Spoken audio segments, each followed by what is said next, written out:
Hello,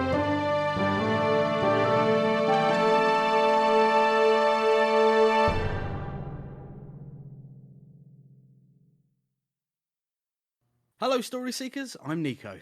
I'm Ben, and you're listening to The Tiny Bookcase. Now, we've got something a little bit different for you this episode. Something of a sneak peek into the extra content we do for our Patreon. Before that, though, we would like to ask you a favour. If you've been enjoying the bookcase, that makes us really, really happy. And we want to keep it growing, especially our community, so be sure to follow us on our socials and get in touch. Also, the really big one is that we'd love it if you could recommend your favourite episode so far with at least 3 other people that you think might like it too. Send them over a link and see what they think. Let us know how it goes. Now, onto the torture that Nico put me through on Patreon. You are all likely aware of the concept of choose your own adventure books. Well, I found one that is somehow mundane, while catty and completely surreal, all at once. I've never been negged by a book before or since. So, patrons, welcome to a bit of bonus content that Nico has had a fantastic idea for. Well, yeah, Ben, as you may be aware, recently football failed to come home. I didn't miss it. I think it missed its bus or something. However, I thought, what if we brought football instead into the hearts of the people? I've procured for our enjoyment and your enjoyment, patrons, by, I'm sure, the inimitable Tom Sheldon, Big Match Manager. You make the decisions, you determine the outcome. Can you win the league? An interactive football game book. So, is this for people that can't get Football Manager on whatever device they're on? Well, it's actually specifically for Kate and Joe, according to the dedication at the beginning. Right, but it's also, yeah, I think it's for people who are too young to have their own computer. But it's also a choose your own adventure. It is. So I'm expecting some backroom politics, maybe getting sacked at some point. Oh, this is bad. What? There's oh my god! I've just noticed at the back there's sheets for your team and rosters and all sorts. Oh god, really? Oh yeah. This is also definitely secondhand because a child has got some scores written in the back. I mean, you say child. But it could be. This might not be a child's handwriting. Yeah. It could be mine. So, the way that you reacted to that was, I thought you'd opened it and there was just like blood stains through the book or something. Not quite. We'll get there. So let's have the preamble, so you know. Okay. This is a book with a difference. You don't open it at page 1 and keep reading until the end like any other book. That's quite mean about other books, isn't it? Instead, it's sort of implying that a linear approach to narrative is somehow sort wank. of passé, yeah. Well, there's our personalities put on display there. Wank, passé. You play the central character, and by making decisions as you go along, you change what happens. In this book, every paragraph has a number. That's right, every paragraph. At the end of each paragraph, you may be asked to make a choice, and you'll be told which paragraph number to turn to. If you haven't read this kind of book before, don't worry. It's easy once you get started. That's a low threshold. Low threshold, yeah. Having said that, though, I actually don't think I've done any kind of choose your own adventure at all, even as a kid and stuff. So this is actually my first choose your own adventure. Happy to take your virginity. Yeah, go for it. Let's do it. Oh, we're not there, Ben. You're going to need some equipment. You'll need some basic items before we begin. A pencil, a rubber, and a pair of 6-sided dice. If you can't find any dice, you'll notice at the bottom of every page a pair of dice has been printed. When you're told to roll dice, just open the book at a random page and there's your dice roll for you. Jesus Christ, what? Well, I happily have a host of 6-sided dice. I did expect you might. And a rubber, a pencil, and a small post-it pad. The post-it pad is going to take the place of the fact sheet at the back of the book. So in this story, you are the manager of Hardwick City Football Club, one of the best teams in the league. Doesn't say which league. There are 9 other teams in your league, and you'll play a match against each of them as you progress through the book. But wait, there's a twist. One of your best players has gone missing, and you've got to solve clues as you go along to track him down. More about that in a minute. First, it's Okay. time to tell you about the fact sheet. We're not. Oh my god. Christ almighty, right. Even the best managers can't remember everything, so on page 222, yeah, you heard me, Oof. you've been provided with a fact sheet. Thick This is book. where you'll write down all your team information and match results, as well as the clues and objects you collect as you go What? along. All 9 of them? Yeah. There's only 10 teams in this league, 9 other teams, and we would play them once. Like this is like no league I've ever heard of. Yeah, but also the clues. But remember, always use a pencil so you can rub things out if they change, or if you play the book over again.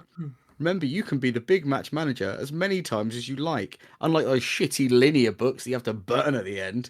Fucking assholes. Alright, you start the season with a budget of £5 million at your disposal. Okay. This is so you can buy new players as you go along. Write it in space at the top of your fact sheet now. Can you just remember the number 5? Good. I'll have a go. 5 million doesn't go far these days, and sometimes you might decide you want to sell a player to another club. Okay, I mean, this is all.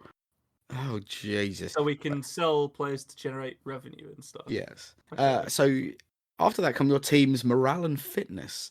Morale describes the general mood of your team. No shit. Winning matches and good management help improve morale. Roll 1 dice. Roll a d6 when we're going. 6. That's the number of morale you start with. You a happy bunch of lads. Excellent. Fitness is a measure of how well trained your squad is. Fit and healthy players can run faster. I know. And recover from injuries quicker. Not Roll from 1 personal dice experience, again. of course. Well, no. From I watched the television. Roll another dice. 5. 5 fitness. Here we go. Oh, I'm going to start skimming this. Yeah. You got squad details. 18 players in your squad. It's up to you to select your best team before each match. Each of them has a different skill. Fuck me. This is overcut. This is worse than D&D. All right. Can you send? Because obviously, patrons might be aware we're not actually in the same place at the moment. So, could you send me a picture of the team sheet so that I can just pick from that? And there's some choice names in here. Wicked. Okay, we've got some goalkeepers. We've got some defenders. I'm already feeling that Antek Bobak is going to be a choice defender for us. Oh, quality. You're not the only manager trying to win the league. 9 other teams trying Really? to. You've been over this. The other manager is used on page 24. Maybe on page 7. Each time Saturday comes around, you'll play a match against one of your opponents. The rules for playing matches are on page 28. Yeah, 10 teams of the league. Substitutions. Anytime during a match, you can substitute a player. Neither team can do this more than 3 times in a match. During matches, players may get injured or sent off and must be removed. Yeah. Before each match, roll 1 dice for each injured player in your squad. If the number's lower than your team fitness, that player makes a full recovery. And finally, you're ready to begin your adventure. Oh my god, there's player profiles for every player here. What, like bios and stuff? Yeah, for example, Jamie Coates, skill 5, position goalkeeper, born Fife. Oh. He's 6'3". He weighs 13 stone 2 pounds. Last season he had no goals, no yellow cards, but he did get a red. There's no place for daydreaming or crowd pleasing in the goalmouth. Your goalie is the last line of defence, and what you want is someone solid, quick, and reliable with big hands and a good vision to stop balls. Here's your man. Jamie's a stalwart who's been with the club longer than anyone. Does exactly what it says on the tin. Coats, Excellent. then, apparently. I like it. Like 6'3" and 13 stone. He sounds like he's a bit of a unit. I mean, the next goalie's from Oxford, old Rob Rose. Rob Rose. Steve Fitzgerald from Liverpool. We've seen... Joe Fry from Cardiff. Can you tell me where Klaus Weinhardt is from? Because I don't think I can get it from the name. Surrey.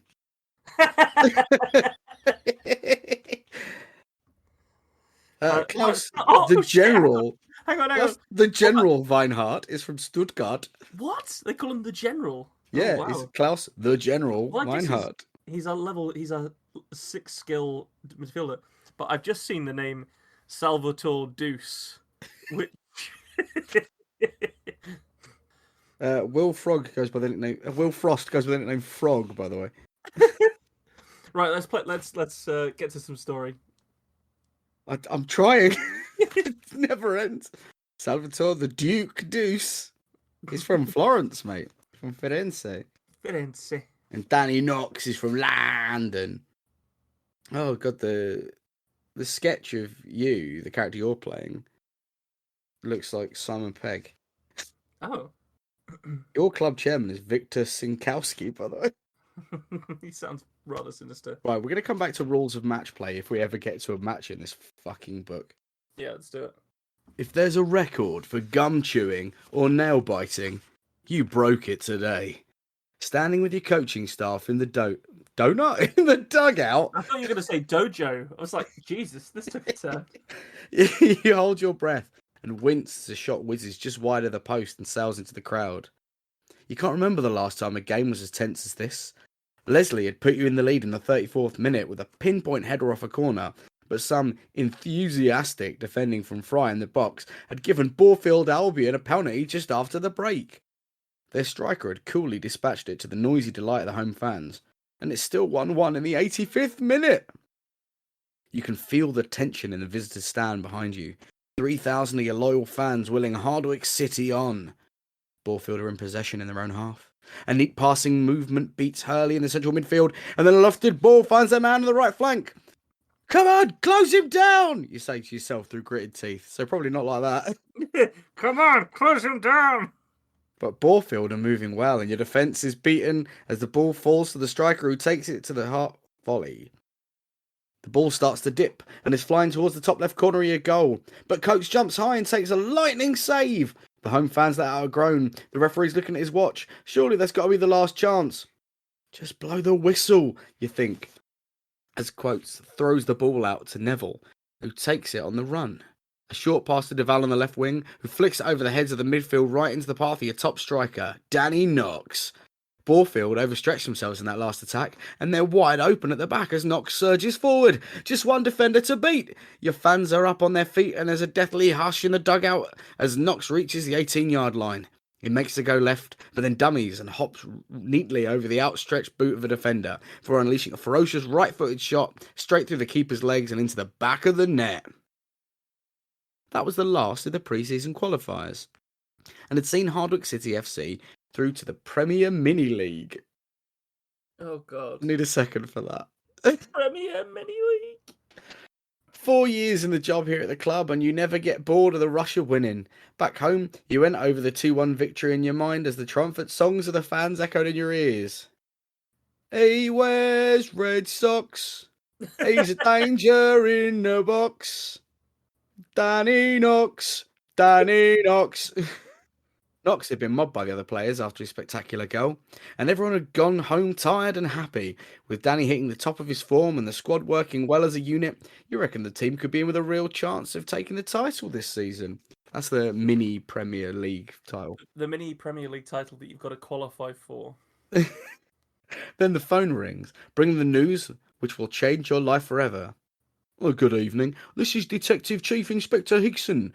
I'm afraid we have a matter of the utmost gravity which requires your immediate cooperation. What's going on? I'm very sorry, but we need you at the station immediately. What's going on? You're the manager. You get straight into your car and drive the 10 minutes to the police station. That is such an unneeded detail. When you arrive, DCI Hickson ushers you silently into a bare grey-walled interview room. Interview room. They serve you popcorn and ice cream in there. Are you going to tell me what's going on? You ask as he clicks the door shut. At 9 o'clock this evening, he begins grimly, one of our patrols reported an abandoned car. This is not for kids. It had been forced off the road into a ditch. The driver's window had been smashed, and there was evidence of a struggle. We've traced the registration plate, and the vehicle has been confirmed as belonging to an employee of yours, a Mr. Daniel Knox. We didn't call his family. We thought we called a geezer who manages his football team. I mean, he's clearly dead. Like, somebody ran him off the road and broke his car window. Like, they should be searching the surrounding woodland in order to try and find his body. Verse 48, isn't it? Your skin prickles as the words set in. Maybe he had an accident, you suggest desperately. Have you tried calling him at home? Have you tried calling him at home? Of course, the inspector replies. His wife answered. Oh, right. I'm so sorry. Do you mean his widow? He never arrived home. We're treating this as a kidnap. Your mind races, and your first thoughts are with Danny's wife and how awful this must be for her. You struggle with what to say. I can't believe this. Where is he? Who's taken him? The inspector stares at you with pale grey eyes. I'd rather hope you tell me. Am I suspect? Two challenges lie ahead. You must steer Hardwick City to the top of the league while doing everything in your power to find Danny Knox and bring his assailants to justice. As you progress through the book, you'll play out each of Hardwick's fixtures in the league, carefully selecting your team each week and using your £5 million budget to build the best squad you can. At the same time, you must use every ounce of your intelligence and cunning to piece together the clues that might bring your team's best asset back alive. Do you have what it takes to do both? Now it's time to become the Big Match Manager. What a fucking intro. What a strong start. I particularly like the bit where he asked him if he'd already called his wife or not. That was. Have you spoke to his wife? Oh no, I didn't think of that. Oh fuck yeah! Get on the blower. I'm new, you see. Friday the 14th. You're in your office at Hardwick City Football Club. It's 10:30 p.m. Nearly a week now since Danny Knox disappeared. He's fucking dead, isn't he? He's dead. And the police are no closer to finding him. He's either been sold into the sex trade or he is very dead. Would you like a 13-year-old girl or a mini Premier League title holder? They've got him chained to a wall with a big sign that says Cox for Knox on it, and that's it. We're doing our best, is all DCI Higson could tell you. But you know there's almost no chance of getting him back safely in time for tomorrow's match against Lodham Athletic. He's been gone for a week and he's thinking he's fit for fucking... Oh, he's missed so much training. He has missed so much training. You grab your coat and briefcase, ready to leave for the night. But as you open your office door, you're startled by the desk phone ringing so late at night. Do you go back and answer it, or listen carefully while the answering machine picks it up? I will go back and answer it. Turn to 373. That's paragraph, not page, thank Christ. You pick up the receiver. Hello? The voice on the other end is a whisper, but there's no mistaking it. It's Danny. His voice is breathless. Managed to get away. Have to come and get me. Danny, quick, tell me where you are. In the phone box, on the corner of North Street and Riverview. What's happened to you? He thinks if he can get to me, he can win the league. I'll explain when I see you. But come quickly. I'm scared. They said they'd kill me if the police found out. Don't move. I'm on my way. But before you can hang up, you hear a screech of tyres, a shout, and a sickening thud. Then a click as a receiver at the other end is carefully replaced. If you fucking killed him already. You bolt from your office and jump into your car. That call box is only a few minutes away. Maybe if you're quick, you'll make it in time. But when you arrive, the place is deserted. There's the phone box, but no sign of a car or of Danny. You can see tyre marks on the road and a slick of oil leading away from them and down the road. Do you follow the trail, or would you prefer to search the phone box? I'll search the phone box. You find a photograph of some totty with a phone number on it.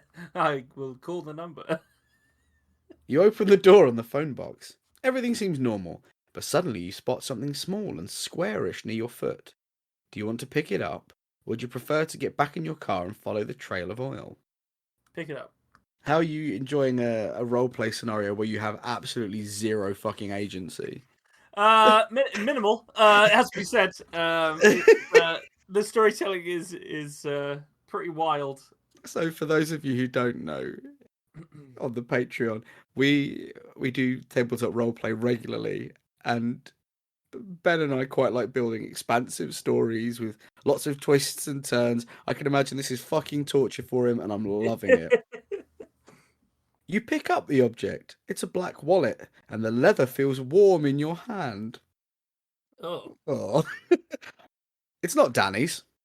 Inside is a small amount of cash, some receipts, and a torn scrap of paper with some writing on it.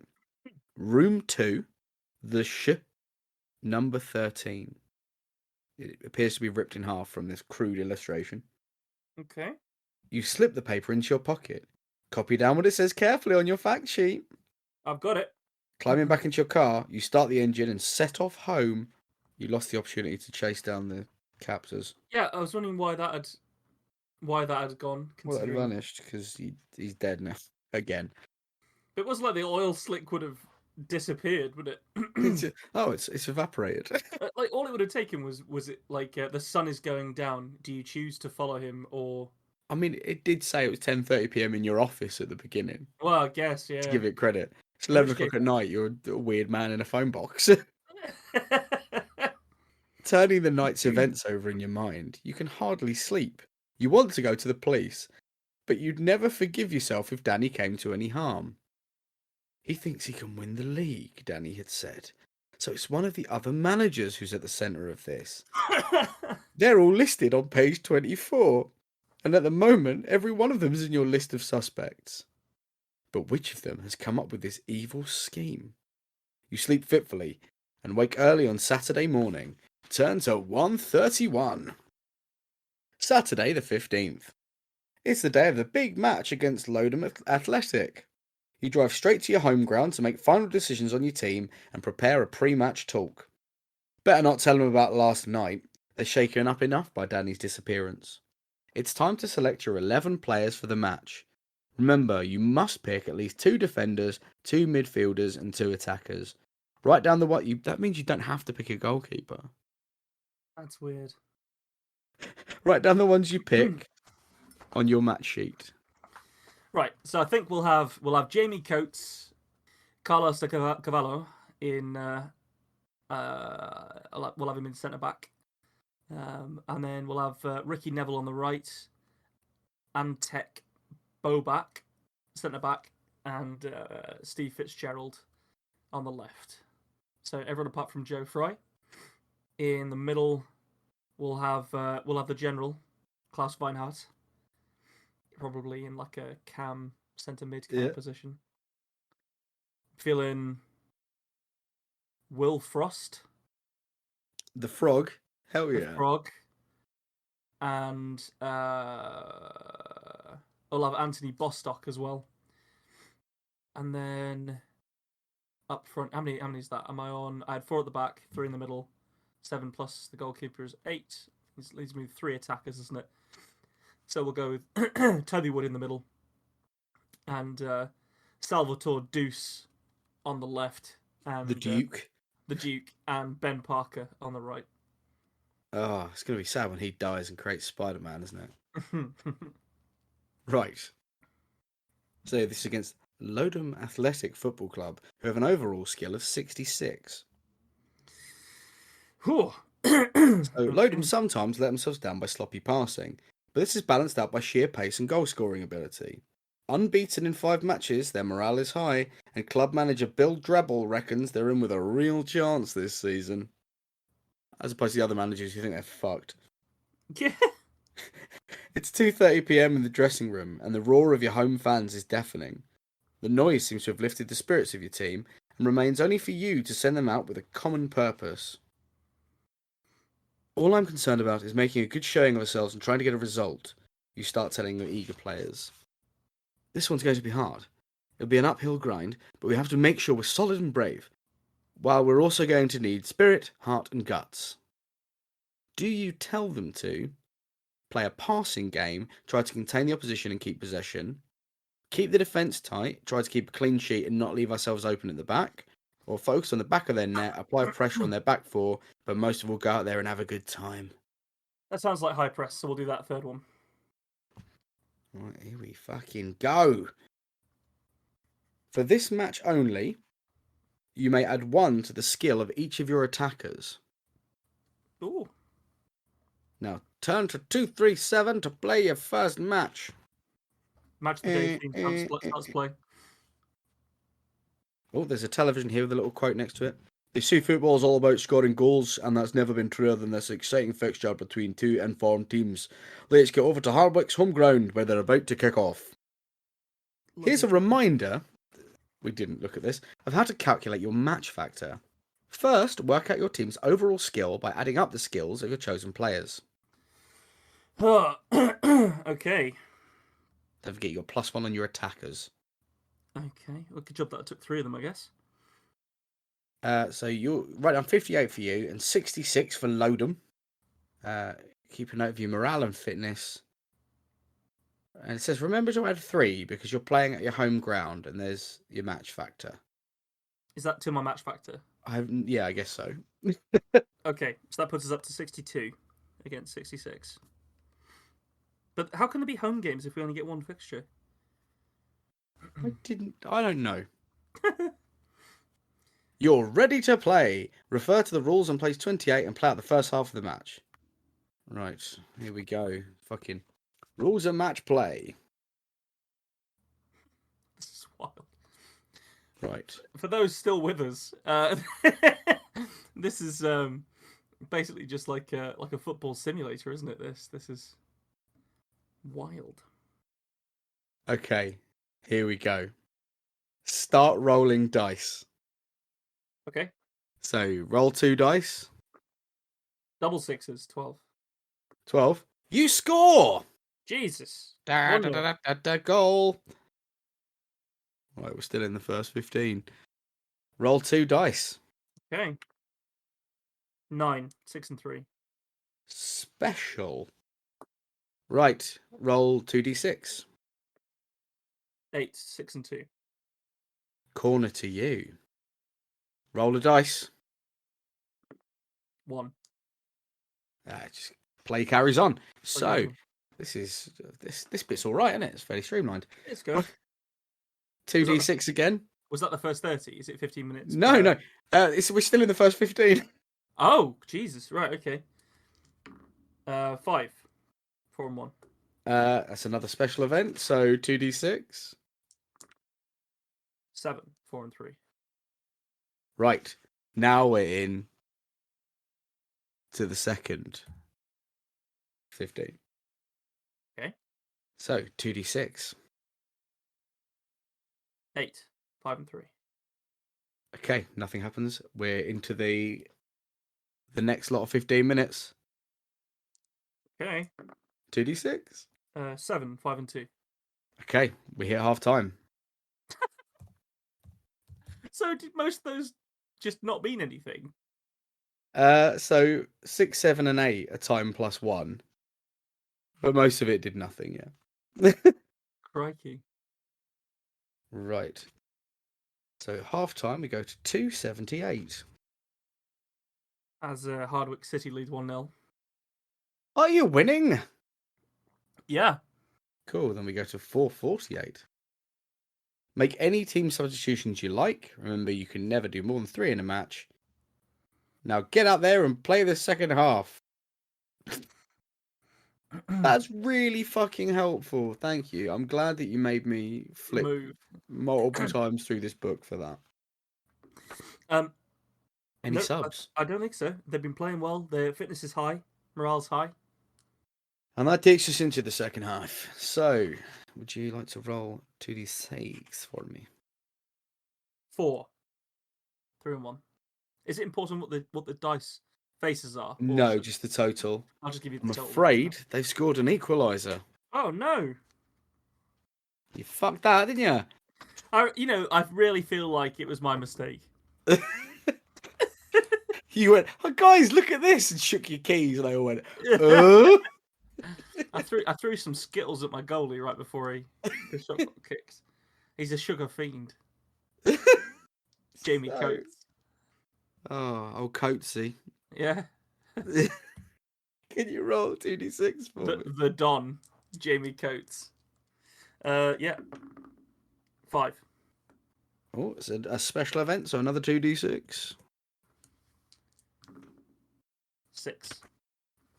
Oh, it's a corner for them. No. Is it one Roll a dice? dice. 5. Cool. Play carries on as normal. 2d6. Oh. 2. They score. Oh no! 2-1. The second half's not going too well. This is the first 15 minutes still, isn't it? Is it really? Yeah, you haven't Oh yeah, had the 'cause time we go up have yet. advanced time, yeah. Go on. I mean, that's a relatively interesting way to simulate this, isn't it? But Yeah. at the same time, it is kind of odd. Sorry, that's 7. 7. The time advances once. Okay. 6. The time goes up again. You're in the last 15. It's ticking away. 7. I think that's full time. Is it not time plus 1? So would that not be 8 minutes? Yeah, I'm in now. I'm in. That's not how it works. Oh, is it not how it won? Oh, Time sorry. plus 1 is in it. You go. There's 6 segments. Oh, And you you go up a go segment. through to the next bit. I thought we were doing like they were like the minutes of the game. Oh god, that would be really cool. That'd be way better. It's too much for a kid to handle, my friend. Cool. Is that Have you full got the time? defender Steve Fitzgerald on the field? I do. He's my left back. If so, turn to 123. In the dying seconds of the game, a Lowdham midfielder picks up their man on the wing with a looping cross. Steve Fitzgerald is alert and has it covered, but there's a duel in the air for possession and a clash of heads. The linesman is well placed. His flag goes up and a free kick is awarded to Lowdham. Steve is incensed at the decision and storms over to the ref to protest. Stupid boy, he's earned himself a yellow card for complaining. Everyone knows you don't talk back to the man in black. But here's one of your own men, earning a fortune on the field and still having tantrums. Is Fitzy on a yellow card already? He's not. You say he's earning a fortune on the field. Yeah. I don't think he is, guys. Like, sorry to tell you that, but I'm fairly sure this low-level football player is not earning a fortune on the field. Add up the Right. skill of your defenders. Is the total below 15 or more than 15? I've got 4 defenders. I've got 5. Oh, then you're well over 10. 15. Yeah, I've got 20, I think. The free kick is taken, but your strong defence crowds out the attack in the box. Finally, a poorly sliced half volley goes well wide of the back post. This to the obvious relief of your home fans, who express themselves with colourful adjectives and arms held wide. Seconds after the restart, the ref blows to wrap up the match. 2-1 defeat in the first game of the season. Nothing without Knox. Absolutely nothing without that man. I don't think from the sounds of it, I didn't have any possession in the second half. Like they scored immediately and then had a corner and then nothing happened until they had a free kick at the end. Back in the dressing room after the match, Fitzgerald is still red-faced and fuming. How will you deal with this? If you take him to one side and give him a sharp telling off, turn to 336. You think it's better to ignore it and leave him to calm down, turn to 97. Yeah, no, I'll take him aside. He can't be like if he's still angry after that, then he needs calming down. I'll give him a quick slap. God, I just need to check where Fitzy was from. Sorry, just 'cause. Oh God, he's from Liverpool. There you go. Would you like to tell me what the hell you think you're playing at? You snap when you get him alone. What? You saw? I didn't do anything. Why should I get punished on a 50-50 ball? Steve protests breathlessly. Didn't do anything? You cock your head and glare at him. You got yourself carded. Is that what you think you're paid for? Maybe it was a poor decision, maybe not. But once the ref's made his mind up, you shut your mouth and get on with it. This is a professional team, not a Sunday league for frustrated estate agents. When you're on the field, you'll represent me and you'll represent the club. Don't let me down like that again. Steve Fitzgerald has nothing to say and returns to his locker, where he sits and tugs furiously. At what? At his bootlaces.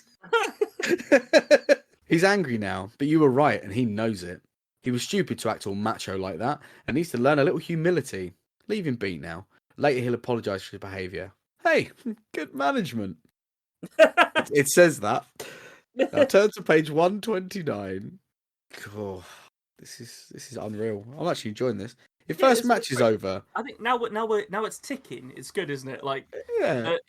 I'm sure the rules section at the start wasn't particularly engaging, but I'm finding this quite I good. feel like we could definitely use this football mechanic in a role play. Quite possibly to resolve some kind of team sport. Yeah. Right. Your first match is over. Did your team win, draw, or lose? We know the answer to that one, I'm afraid, everyone. Who won? Wob wob. Your players trudge dejectedly off the pitch. You've already been in the dressing room, while the cheers from the Lodum Athletic fans echo around the ground. You'll have to do better than that if you want to win the league. Subtract 1 from your team's morale. Turn to 402 for the rest of the results. Morale down to 5. Here are the results from today's other games. Bridgeford City 1, Epperson Town 1, Gunthorpe United 3, Gonalston City 2, Langley Rovers 0, Oxton Wanderers 2, Woodborough County 4, Papawick Town 0. Oh, that's quite good. Oh yeah, it was you definitely nailed the voice. That's a Was that throwback. was that last one called Papawick Town? Papelwick. Oh, Papelwick. So we need to Okay. fill in the league table on your fact sheet. Oh, I mean, I don't have the space for that on my little post-it note. I'm gonna have to make a league document and save this for if Yeah, this runs over. we're gonna end up with a fucking Google document here. Oh, I need to type out the bloody team names and all sorts. Right. Is there a good bit of story that we can draw to a close this bonus episode with? I'll And tell then you go what. Yeah, from we'll do these results in a bit. I reckon we can go to this next bit of story. Since Danny's disappearance, every sports reporter and their dog has been wanting to interview you. It'd be a full-time job talking to them all, so a press conference has been arranged for after today's match in one of the club's many meeting rooms. You could do without this, but maybe it will shut them up and stop the back page speculation for a while. You push open the door and enter. Let's do this press conference, and then I'll Yeah, it free sounds you good. back into the wild. I just think like we could do a few of these, couldn't we? Like little short ones, and I am quite enjoying and it. the guys and girls that are listening to us on Patreon might be able to follow on periodically. As soon as you step into the hot, crowded room, all attention is turned to you, and the flashbulbs start popping like machine gun fire. You sit down behind the desk at the front and reluctantly pull the microphone towards you. The questions are predictable and immediate. Could you comment on Danny's disappearance? Have you heard anything? Is it true you're having a nervous breakdown? Jesus, that's a bit intense, a bit personal. No, it's not, you laugh. And one at a time, please. You'll all get your turn. Sucking up mother's teat. Christ. I sound like a fucking psychopath when you do my voice. This is not a starter team. This is a finisher team. A dozen hands shoot upwards from a sea of familiar faces in the crowd. One belongs to a young woman, Anna Julian. She's one of your favourites. Oh, that's really creepy. An ambitious journalist who sometimes asks tricky questions, but whose reporting is always professional and fair. You point to her. This must be a very difficult time for you and your players, she begins sympathetically. Oh, you could have done a sexier voice. Bloody hell. Would you say that today's result was affected by Danny Knox's absence? How will you respond? Do you say, we all miss Danny around the place. That meant the other players really pulled together today, so we got exactly the result we wanted. Did you? Or, Danny is a valuable member of the squad and will need more time to get used to his absence, so you've got to expect the occasional disappointment. Yeah, the second one, obviously. Star Striker was murdered a week ago. While you were on the phone to him. Oh yeah, sorry. Yesterday, I was murdered yesterday whilst I was on the phone to him. I mean, no, it wasn't. Click, click, click. The cameras go again. Right, because you lost, go to here. She makes a note in her book and continues with an innocent smile. There are a lot of conspiracy theories around at the moment. Then her smile disappears. Do you think someone you know might be behind this? You reply quickly. No comment. You stare at her, And she stares right back, eyebrows raised. Questions from other reporters follow thick and fast. You answer them as best you can, ending the meeting half an hour later. Do you try to speak to Anna Julian in private? If so, turn to 106. If you want to head back to your office, turn to 471. Well, seeing as it's implied that I'm already having an affair with this reporter, I should probably go and talk to her. So yeah, we'll go and talk to her. Also, I got the strong vibe then that we're in some like middle-aged dude's fantasy of what it would be like To be a football to be a manager. football manager. This is like football fan fiction, isn't it? Very much so, yeah. Very strange. Miss Julian, you say gently as she's preparing to leave. Could you tell me what you meant by your question? She looks startled for a moment before speaking. Just what I said. You must agree this is a weird business. A rich player, a manager desperate for a safe return. Yet 2 weeks later and no ransom demand. She glances around. Look, I'm sorry. I have to go. She grabs her notes and rushes off. You know Anna is right, but you still feel there's something she isn't telling you. No, I'm fairly sure that's his knob talking to him at this stage. She was that's entirely reasonable what she just said. Oh, do you know what? I'm reading this. I've just got to the back where the final league table is, and this little kid's filled out in pen. What a prick! Oh no! Yeah. Did they win? What's our team called? Hardwick City. Yes. Oh, that'll be the 5-year-old ego or whatever, just filling it in. It was clearly the same 40-year-old who wrote this. If there's one copy of this book, it was previously owned by the guy that wrote it. After the press conference, you walk back to your office, tired from the pressure and the excitement of the football. Antek Bobak and Jed Stevens pass you in the corridor. Where was Jed from? Where do we think? Well, he didn't get any playtime today, I'll tell you that. Jed Stevens is he's a Yank. Let's have him a Yank. You wanted to be a Yank. All right. This is such an un-American sentence. You ready? It's been ages since Danny went missing. Stevens says. Is there any news? Not yet, but I'm confident we'll hear something soon. You feel bad lying to your players, but you don't tell them about the phone call last night. You just can't risk it. You're nailing me sounding like I'm having a nervous breakdown managing a football club. Yeah, not yet, but I'm sure he'll turn up.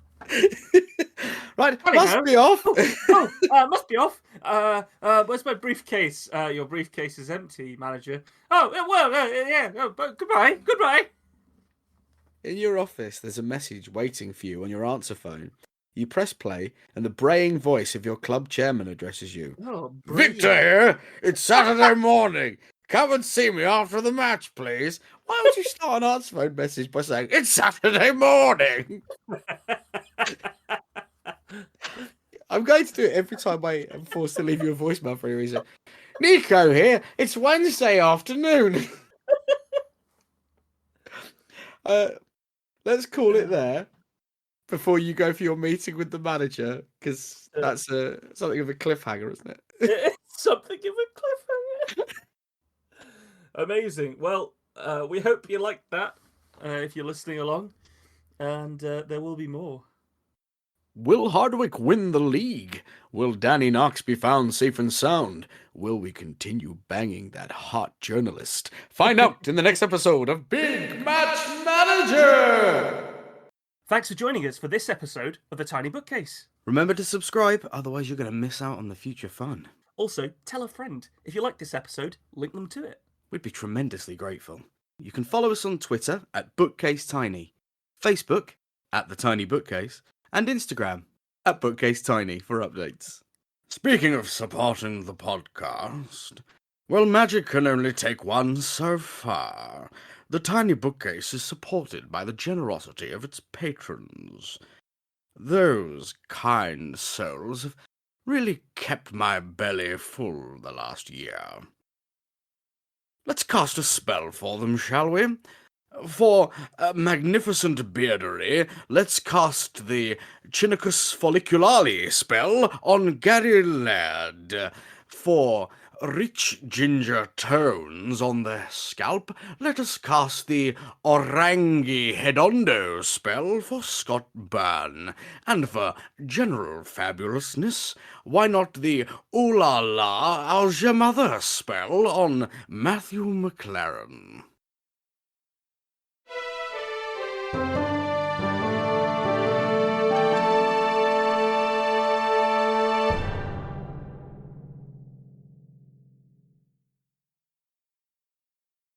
How do you come up with that shit, man?